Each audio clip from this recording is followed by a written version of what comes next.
Med Plus, çdo të enjte me fillim nga ora 20, ju sjell informata, tema aktuale, këshilla e çdo gjë tjetër nga fusha e shëndetësisë. Med Plus me doktor Hektor Binishi, për te mjekësisë.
Të nderuar miq të emisionit Med Plus, mirë se erdhët në emision. Të kalosh kohën të shkputur nga rrjetet e internetit mund të jetë një dobi shumë e madhe shëndetësore, sidomos për ne në ditët e sotme kur bashkëpunia nga ekranet elektronike dhe nga hiperlidhet elektronike është shumë e madhe. Natyra ka një fuqi shumë të madhe dhe shërben si një kundërhen për të përmirësuar helmimin e jetës sonë, e cila rrjedh nga teknologjia elektronike. Pikërisht kjo është arsyeja që sot na kemi ikur nga studio e TV Syrit dhe bashkë me ekipin e TV Syri Vision kemi dalur në natyrë që të realizojmë një emision i cili do të realizohet në një pjesë shumë të afërt me qytetin e Gjakovës dhe shumica njerëzve të cilët e njohin vinë këmbë dhe nuk është edhe aq larg. Kemi një privilegj që të kemi në emision një person i cili është i apasionuar ndaj natyrës, ngjitjeve në bjeshk apo alpinizmit në përgjithësi, e ky është zoti Hakim Idrizi. Mirë se erdhët zoti Idrizi dhe faleminderit që keni gjetë kohë me qenë në emision. E përmenda që juni i apasionuar ndaj bjeshkatarizmit ose alpinizmit, disa ta qartësojnë për publikun se disa e quajnë bjeshkatarizëm e disa e quajnë alpinizëm. Si preferoni ju që ne të vazhdojmë atutje? Ma shumë e kisha preferu të shprehen bjeshkatarizëm. Se të alpinizmi i ka dhe ty tjera. Sidomos me alpinizëm mirë ata që janë ma të përgatitën dhe që bojnë gjitën 1000, 5000, 6000 edhe 1800 metra. Sikur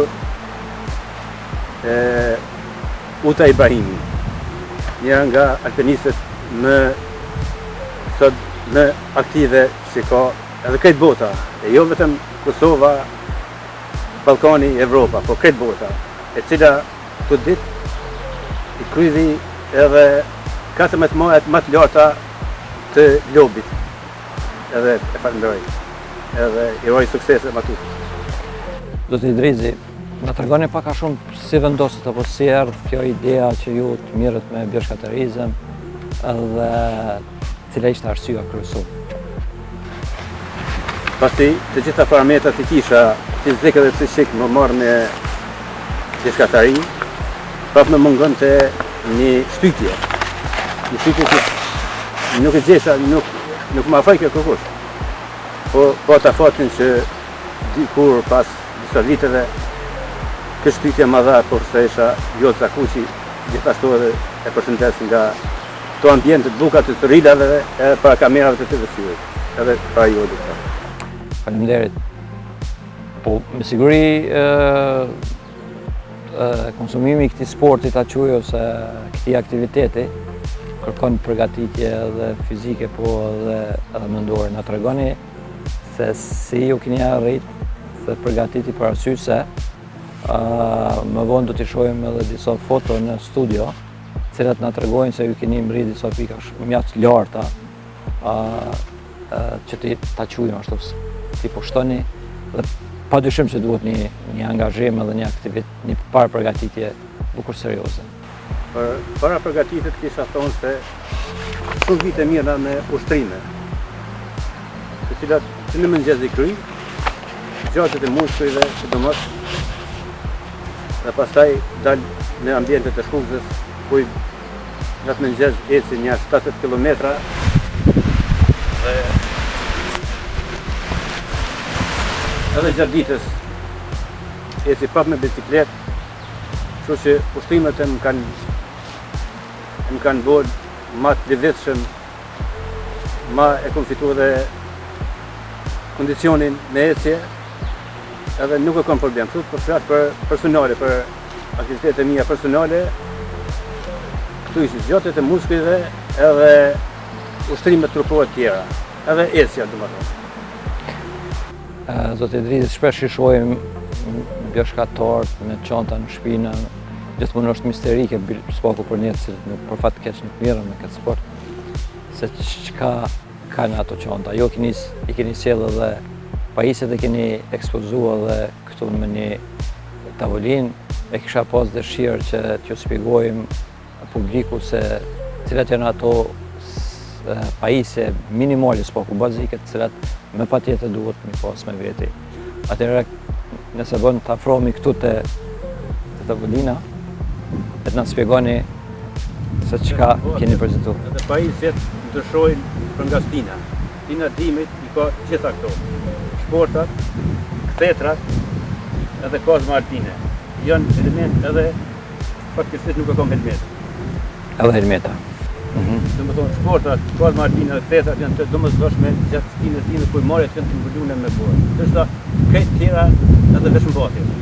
Ndërsa këtë tjera gjona ka stinë tjera, panvera, vera, vjeshtra ku më shumë nevojitet uji, edhe gjona tjera si pemë, si omëlsina tjera, krytna tjera. Domethënë këto ishin për përgatitjet e tokës. Po, më intereson, i përmendet edhe ushqimin, patjetër se uji duhet me qenë pjesa më e rëndësishme ndoshta e ushqimit, ta quaj ashtu, po çka preferoni? Preferoni edhe ndonjë suplement me marrë me veti, se patjetër që mund të ketë edhe lodhje muskulare gjatë rrugës. Elementi kryesor tentor stinë të nxehta është uji. Në Alpet të Shqipërisë nuk ka ujë, nuk ka burime ujë fare. Edhe aty patjetër se duhet 2 litra gjysmë apo 3 me pas me vete. Uji është elementi kryesor, pa ato nuk bën, sepse dehidratohemi edhe humbim përshëndrime dhe mujnë me pas aksidente. Këto dash gjatë stinës dimit kur malet janë me borë edhe është gjën temperatura shumë të ulta për me 1 litër nuk e konsumoj. Edhe domethënë për gjatë spektimit tonë male, në rastet ndryshme të kapët, muskujve ose të dhimbëve, e përdorim magnezium. Magnezium dhe sodo pak me sistonja ujë. Okej. Tani ju vazhdimisht dilni në natyrë, shkoni nëpër bjeshtë tona edhe i preferoni shumë, i promovoni shumë edhe në kësi emisione, po edhe përmes Facebookut ju keni shumë ndjekës, për arsye se vetë që keni thonë edhe ju, vetëm qëllimi është promovimi i natyrës kaq të bukur shqiptare që ne për fat keq ju gjithë jemi të vetëdijshëm gjithmonë. Tani t'ju pyes ndoshta një pyetje që nuk i bëhet një bjeshkatorit, po unë do t'ju bëj. Cila është maja apo bjeshka më e bukur të cilën ju e keni vizituar? Si të stimë përgjithë, megjithatë gjitha bjeshtë janë të bukura. Dhe mos ato rreth Eugenës Valdones ose bjeshtë të bukura. Gjitha janë të bukura, pa përjashtim, vetëm ndryshojnë nga vështirësia, lartësia në kilometra edhe lartësia. Gjitha bjeshtë janë të bukura. Këto të Kosovës Bjeshtë të Kosovës janë të qashme edhe për qëllëstarë, nuk është problemi aty. Mund gjithë me i bo. Nështë bjeshtë që ti duhet me pas kujdes gjatë gjitës, gjatë shpritës. Më thonë, ndryshojnë, për ka konfiguracioni për nga klima ndryshojnë bjeshtë të Kosovës në Shqipëris. Ato janë shumë mas gashme që dujtën, alta, thirën alta, ndryshojnë Kosovës janë ma të qashme, ma të buka, ato janë ma tega. Flasim edhe për një emër i cili nuk tingëllon edhe aq mirë, parasysh se bëhet fjalë për bjeshkë e cila është shumë e bukur, e ka emrin Bjeshke të Nemër. Jo, keni një mendim tjetër, keni një fakt tjetër që dikush e ka faktu dhe ka vërtetu që duhet Bjeshke të Nemër të thirrim dyqysh tjetër, na tregoni diçka më shumë. Edhe kjo, për në pak mas karen, Bjeshke të Nemëna janë qujtë si pas miteve dhe legjendave. Edhe në këtaj aspekt, edhe miqtë tonë, që i dinë se kush janë, kam po në ditën e natën se përveç popullit, si popull me na fut poshtë edhe bukuritë natyrore që kanë treva tona, në përgjithësi treva shqiptare. Bjeshke të Nemëna i kanë thonë domethënë Akademia e Shkencave dhe Arteve të Serbisë dhe ka pranuar ish regjimi i Shqipërisë, ndërsa para 2-3 viteve me ligjet të Parlamentit të Shqipërisë quhen Parku Kombëtar Alpe Shqiptare. Dhe këto i kanë atë mendimin tim se ato një këmë qujtë Bjeshke të Nemëna në qëllim, pra 70 vite të komunistë. Mirë po, ndërkohë një vajzë të një historiani më shkruan, pra të lutëm, thotë mos i quaj më Bjeshke të Nemëna. Që në Bjeshke të Nemëna është e vërtetë që ka me mira dekun atje, dhe laku fomë aty atje. Domethënë, më tha mos i quaj më Bjeshke të Nemëna, por Alpet e bekume shqiptare. Ma qoj Linkun dhe ma qoj Linkun e babës vetë, se çish i ka përshkru ato bukuri të bjeshkëve tropohet. Shumica bjeshkëve Alpeve shqiptare gjinen në Marsi tropohet, që është dhe Marsia Gjakovë. Zoti Idrizi, i përmendet përgatitjet që gjitha bjeshkat janë njëjtë, bukura për ju, po na tregoni vështirësitë eventuale ose ndonjë rast i cili është i veçantë që mund ta përmendni e ta ndoni me një.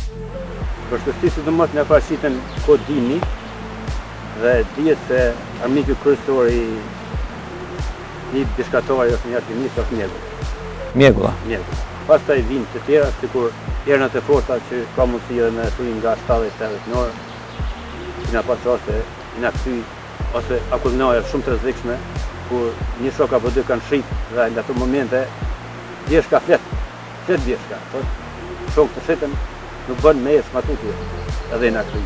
Bën domethënë rreziksit, mujnë edhe dëndimet të ndryshme, kopja muskujve dhe ngërçet. Por edhe me për këto, si shtash më përpara, e kemi magneziumin pra, që bëjmë. Preferohet do si suplement, magneziumin që se mi pas me veti. Pas ujit, sigurisht.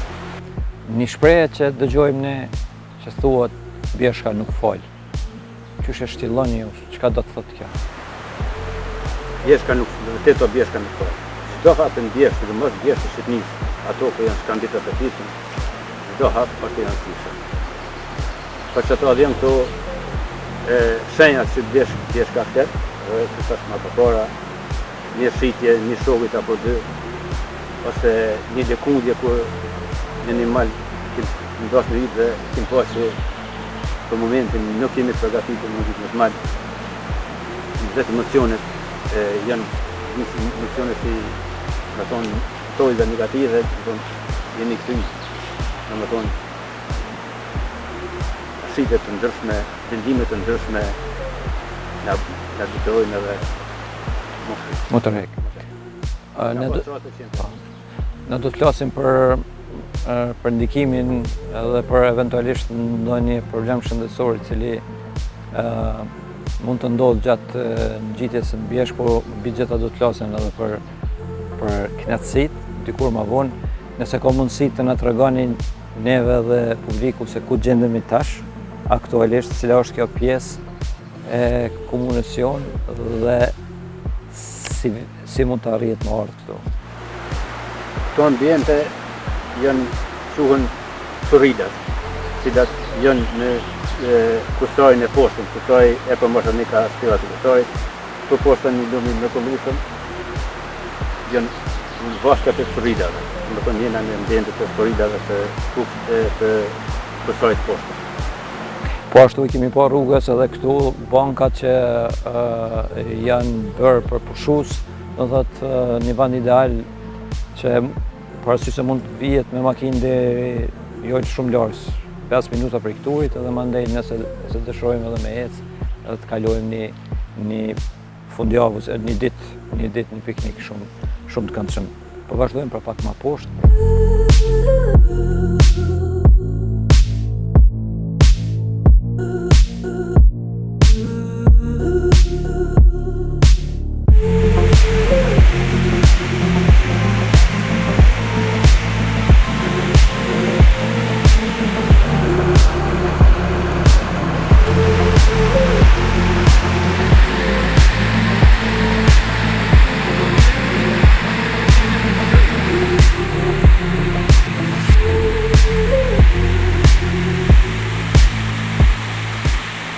Do të Idrizi tash zbritëm poshtë, për më po edhe njëherë për sa afër mi këtë bukuri, na tregon edhe njëherë si e kanë emrin këto bërime. Kjo është kanjoni i lumit Surrilave, janë vaskat e Surrilave dhe lumit Surrilaj. Është kusoj i poshtën. Flasim pak edhe për sfidat personale dhe mendimin tënd se a ke menduar ndonjëherë që ta mbaron aktivitetin si bjeshkator edhe kur ka mujtë të ndodhë kjo? Fatmirësisht, me sfida e me rreziqe kalitemi, se pa këto nuk mujmë edhe me bo bjesht e fësira, ose majt të tipisra të alpëve shqiptara me. Dërsa, për motorhek, kur t'jen e shune, doktor, se di, për momentin nuk mëndoj. Edhe pse, pensionerë dhe gjatë vjetë shut, po nuk e mëndoj fare, nuk e mëndoj. Alo, e kom dëshit flak, në dojnë natyrë, e du natyrë. Pa tjetër. Më tregoni edhe diçka. E keni pas një ankesë para misionit se ne shqiptarët nuk e konsumojmë këtë sport përderisa në viset tona, në bjeshtë tona, ju i takoni njerëz bile edhe pi vendeve që kanë shumë bjeshtë bukura, si që është edhe Norvegjia. Mos flasim për Çeki, që e konsumojnë atë pjesën e Valbonës, atë thethës shumë. Çfarë mendimi keni për këtë dukuri? Fatkeqësisht, ata shkenja une që dolin në bjeshtë të Shqipnisë, bjeshtë të provojës, ose në Alpet e Shqipnisë, Alpet shqiptare, janë ma shumë nga mosha e mesme dhe mosha vjetër, suko puna jeme, dhe shumë pak nga të rritë. Kështu që është përçudi, më çudit. 5-6 mujtë e verës, edhe pranë verës, dikon ka vjeshta, Lugina Valbonës, e cila është shoti maj i thëkrëntun turistik në gjitha viset shqiptare, ka ma shumë turista të fuj, sepse duke se ata janë ma shumë ca profesion për vendin tonë, për bukurit e vendin tonë, se na vetë bashkome bas qytetarët ati bashkome bas tonë. Është me torkës. Ka, s'ka me thonë, qish me spjegu faktin se kur nga shtetet skandinavisë, kur marret pa fund ko atje, bukurit pa fund me ko, vinë në Alpet të Shqipnisë, bjeshtë të Shqipnisë. Pikërisht. Tash jemi ka fundi i emisionit.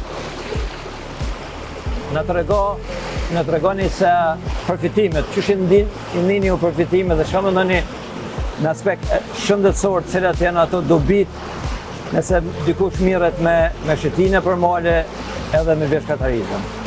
Përfitimet doktor janë të shumta. Janë pa numërta. To që thot një citat, natyra është mjeku më i aftë. Po më jem pa atë si doktor, po natyra është mjeku më i aftë. Unë pajtona. E kanë thonë edhe mjek tjerë nga komunitetet tjera, përfitimet janë të shumta, planis prej shëndetit fizik edhe psiqik. Zemra punon më mirë, fërskohen mushnit, rruzët e bardha të kuqa, gjakut, qetësia, antistresi, që janë elementet kryesore për një jetë shëndetshme.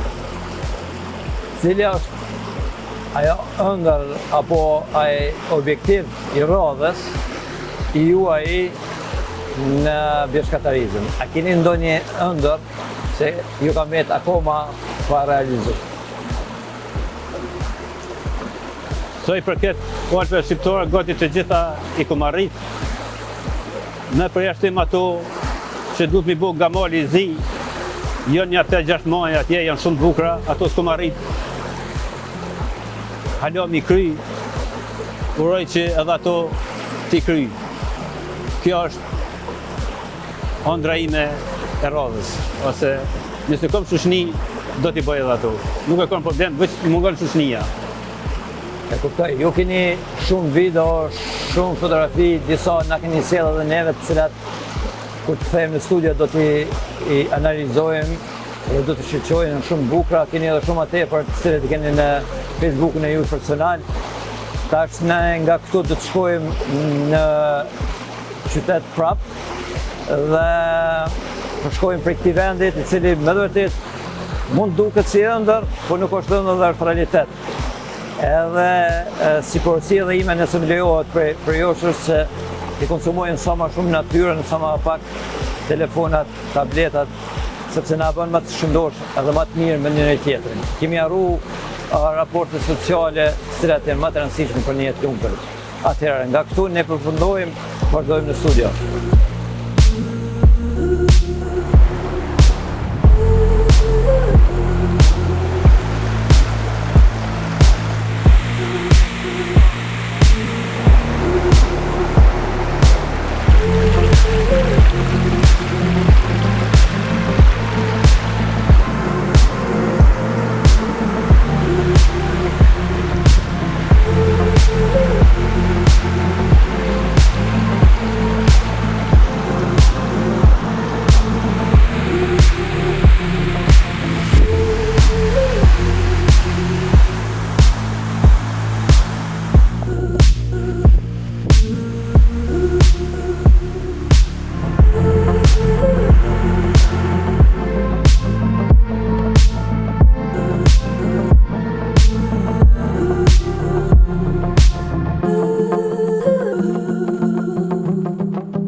Med Plus me doktor Hektor Binishi për te mjekësisë. Të nderuar miq, tani jemi kthy prapë në studio, ku së bashku me mësafirin ton, Dr. Agim Idrizin, do të prezantojmë dhe do të interpretojmë disa fotografi të cilat i janë marrë, janë shkrepur në ato vende të cilat vizitohen nga Zoti Idrizi. Kërkoj nga regjia që të njëjtat na prezanton në ekran dhe lus mësafirin ton që të bëjnë interpretimet. Kjo është thethi, është njëra nga ujvarat më të bukura të Alpeve shqiptare të zonave të thella. Quhet ujvara Grunosit.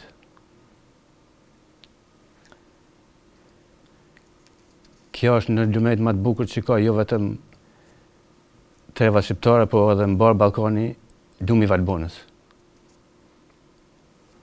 Këtu është perëndimi i diellit. Është i bukur, jashtëzakonisht është i bukur, por psikikisht ndikon edhe nga pamja pozitive edhe nga negative, sepse pas perëndimit të diellit në këto bjesht shumë të larta dhe shumë të thëpisur si shihet tu, është një natë shumë e gjatë, duhet nëna pak doktor. Është dhe pas kur dhen këtu perëndimi i diellit dhe fillon errësira, atëherë është një ndjenjë shumë më frikshme, por megjithatë është e përballueshme. Ky është zambaku shqiptar, lulja më e bukur dhe më me vlera dhe është e vetmja lule që është mbrojtur me ligjet e UNESCO-s.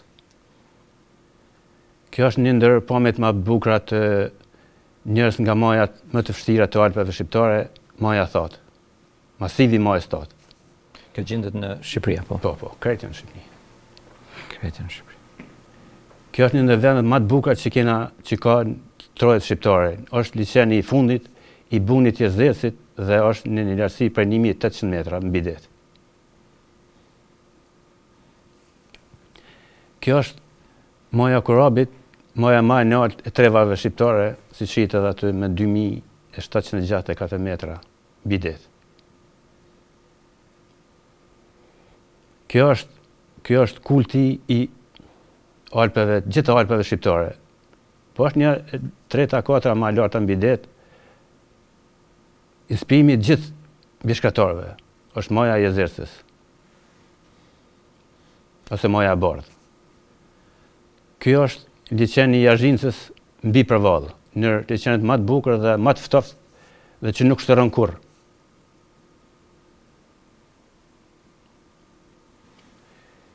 Kjo është gryka e lumit Gashit. Një bukuri e rrallë natyrore dhe është mbrojtur edhe kjo me ligjet të UNESCO-s.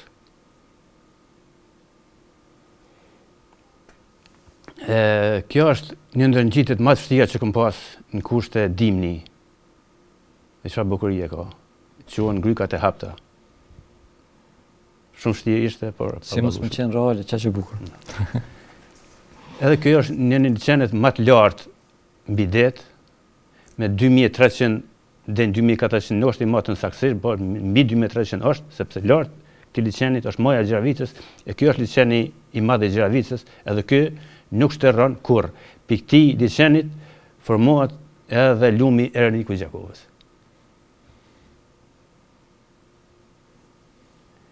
Edhe kjo është paske liçeni i fundit i Bunit Jezersit, kjo është liçeni i parë i Bunit Jezersit, gjithashtu me 1800 metra mbi det, dhe mes atij dhe këtij janë edhe 4 liçej tjera.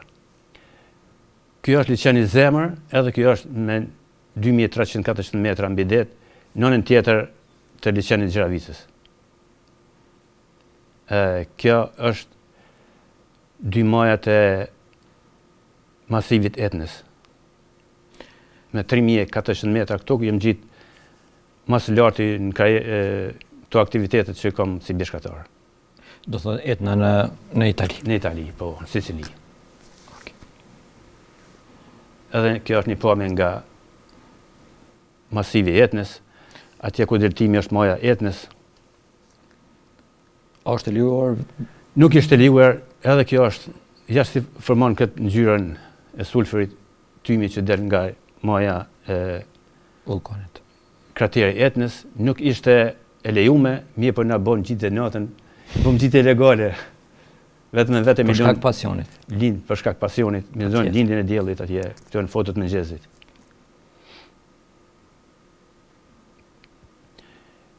Kjo është maja e Olimpit në Greqi, si maja 12 zotnave. Edhe kjo është drejt për drejt atje është krateri Etna me 3400 metra mbi det. Kjo është maja më e lartë e Ballkanit, Musalla në Bullgari.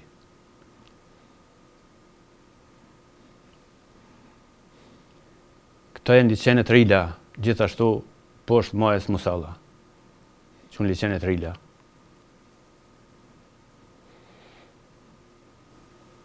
Kjo është në bjeshtë të Kosovës, afër majës Gjeravicës, një nga pamjet më të bukura që e kam përzgjedhur kështu.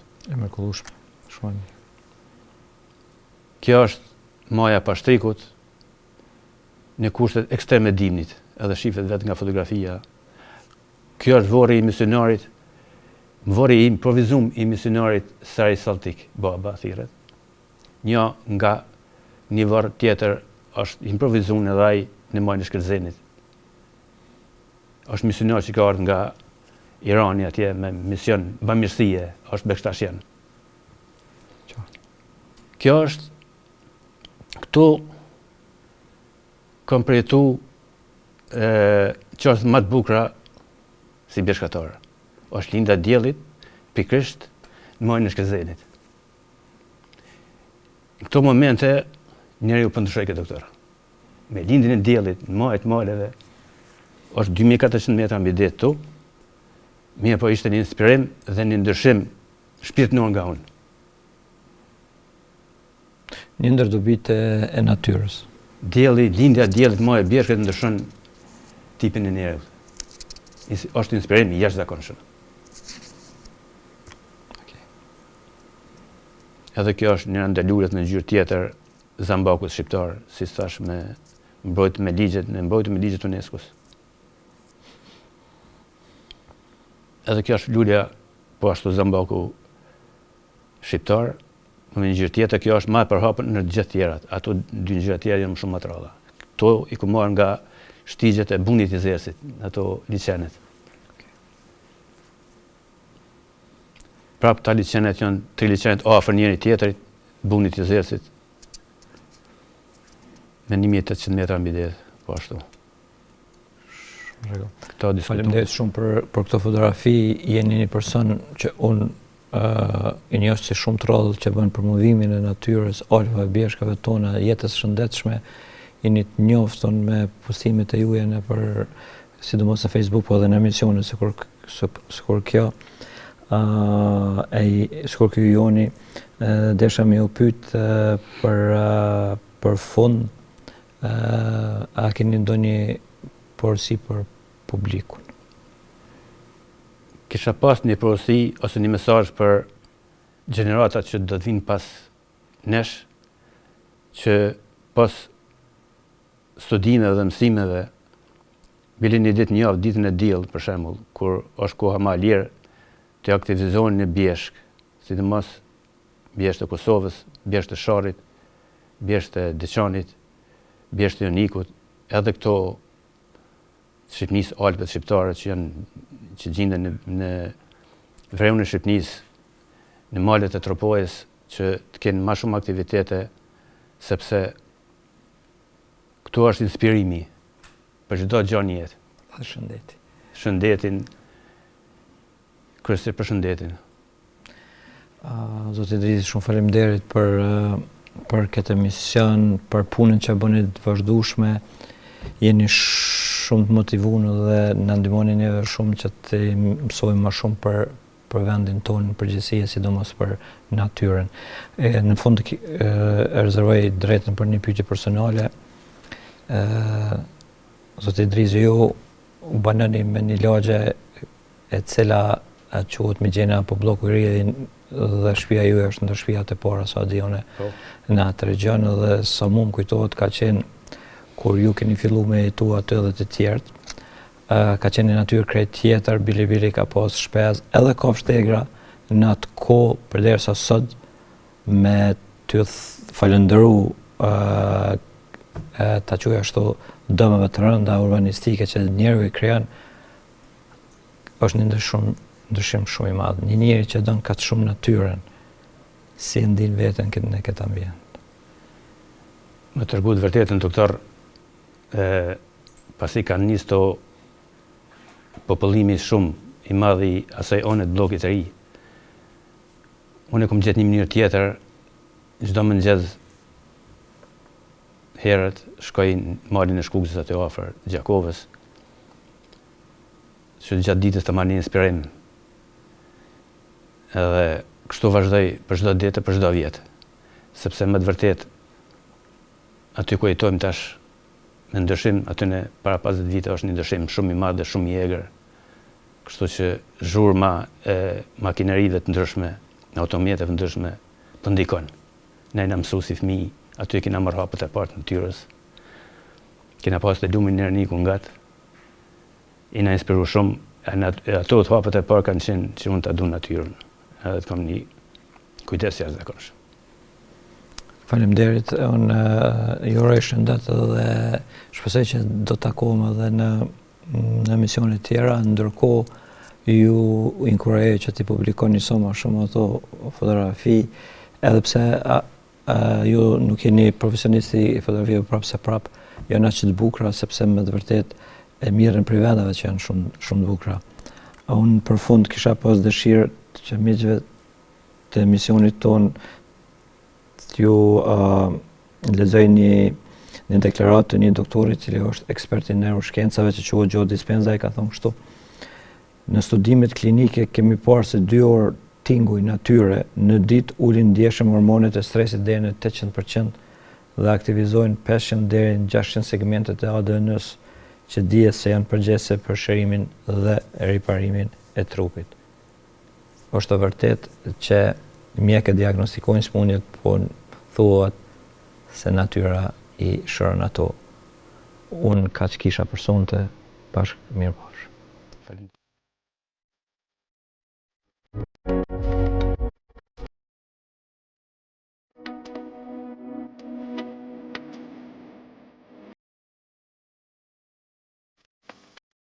Med Plus, çdo të enjte me fillim nga ora 20, ju sjell informata, tema aktuale, këshilla e çdo gjë tjetër nga fusha e shëndetësisë. Med Plus me doktor Hektor Binishi, për te mjekësisë.